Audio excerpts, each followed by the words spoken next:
Bonjour, François Olivier, votre vidéo formateur pour Excel. Aujourd'hui, je vais vous expliquer comment fonctionne la fonction recherche V. Recherche V pour recherche verticale, c'est rechercher de manière verticale, donc dans les colonnes, une information dans un tableau. Il existe aussi la recherche H qui, elle, est recherche horizontale, donc va me rechercher une information par rapport à des lignes.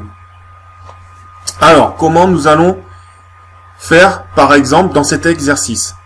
Ici, j'ai une note, 76, et je souhaite connaître la lettre correspondante par rapport, ici, à ce tableau. Donc, comme vous pouvez voir, quand j'ai une note qui est de 0 à 49, je veux ici la lettre E. Si je suis de 50 à 59, c'est D. 60 à 74, C. 75 à 84, notre exemple c'est 76, donc je suis bien entre 75 et 84, qui devrait me faire apparaître B comme lettre. Et au-delà de 85, la lettre A. La recherche V peut fonctionner de deux manières, soit une recherche vraie, soit une recherche faux. Cette petite option, nous allons voir à quoi elle sert dans notre exemple. Donc déjà, nous allons rentrer ici la fonction recherche V. Donc je vais commencer par écrire égal pour passer en mode calcul fonction. Et je commence à écrire recherche. Comme vous pouvez voir, il y a une fonction qui s'appelle recherche. J'ai la recherche H qui est pour une recherche, comme j'ai dit, horizontale. Et une recherche V qui est verticale, donc par rapport à mes colonnes. C'est bien ça. Je vais double-cliquer dessus. Voilà. Et je vais utiliser l'assistant de fonction fx qui est ici dans la barre de fonction. Voilà. Maintenant, je vais pouvoir renseigner les différents arguments qu'a besoin Excel pour utiliser cette fonction. Donc déjà, il me demande quelle est la valeur cherchée. Donc, la valeur cherchée, c'est la note. C'est ce que je vais chercher dans mon tableau après. Donc, je clique ici sur B1. Donc, vous voyez, je vais rechercher la valeur ici qu'il y a dans B1, donc 76. Table de matrice, c'est un tableau.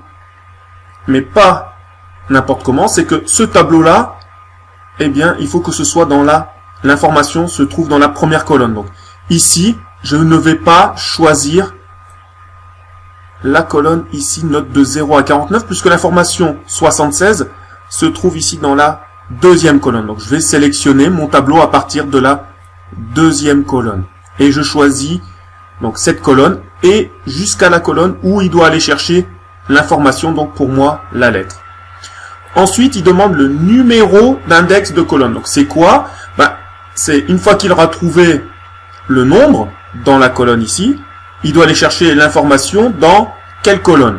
Donc, c'est un numéro, c'est pas une lettre. Donc, je vais pas lui indiquer ici la colonne H.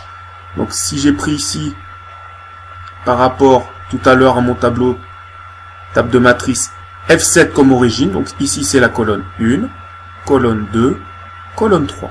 Donc je lui mets 3. Et vous voyez que déjà il a trouvé le résultat B. Il y a la fameuse petite option valeur proche. Valeur proche, c'est quoi? Elle est indiquée ici, comme vous pouvez voir. C'est la valeur logique pour trouver la valeur la plus proche dans la première colonne quand, comme vous pouvez voir, c'est trié par ordre croissant. Donc, dans notre cas, ici, c'est une valeur logique la plus proche. C'est que j'ai 76.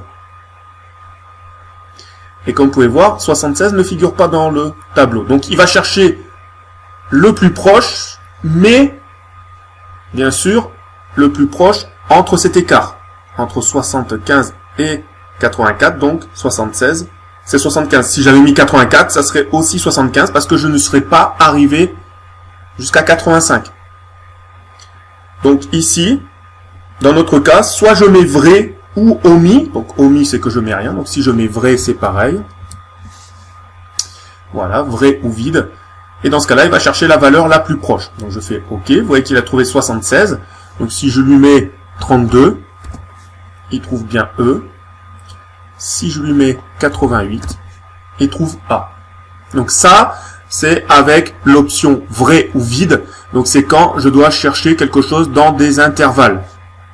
Maintenant, si ce que je recherche, comme ça arrive à 99% des cas, c'est quelque chose de exact, c'est-à-dire le nom d'une personne, un numéro, une référence, quelque chose qui, je veux pas de l'approximatif, je veux quelque chose qui est, lui, exact.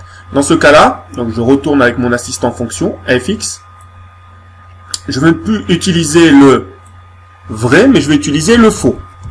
Comme vous pouvez voir, le faux, c'est marqué pour trouver la correspondance exacte. Donc dans ce cas-là, je cherche exactement le numéro 88 que j'ai noté ici. Donc je clique sur OK et vous voyez qu'il trouve NA, c'est que c'est non applicable car effectivement, ici, je n'ai pas la valeur 88. Par contre, si je lui mets la valeur 75, il va me trouver B. Si je remets comme tout à l'heure la valeur 76, qui n'est pas dans mon tableau, puisque j'ai 75 et 85, cette fois-ci, il trouve NA. Donc voilà comment fonctionne la recherche V. Ce qu'il faut bien penser, c'est mettre ici la valeur que vous cherchez.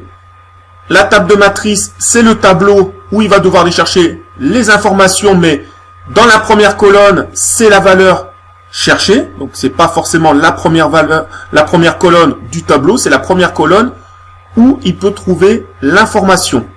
Et ensuite, je lui dis, dans le numéro d'index de colonne, dans quelle colonne il doit aller chercher l'information. Et ensuite, je mets ici en valeur proche, soit vrai si je cherche une valeur proche, soit faux si je veux une valeur exacte.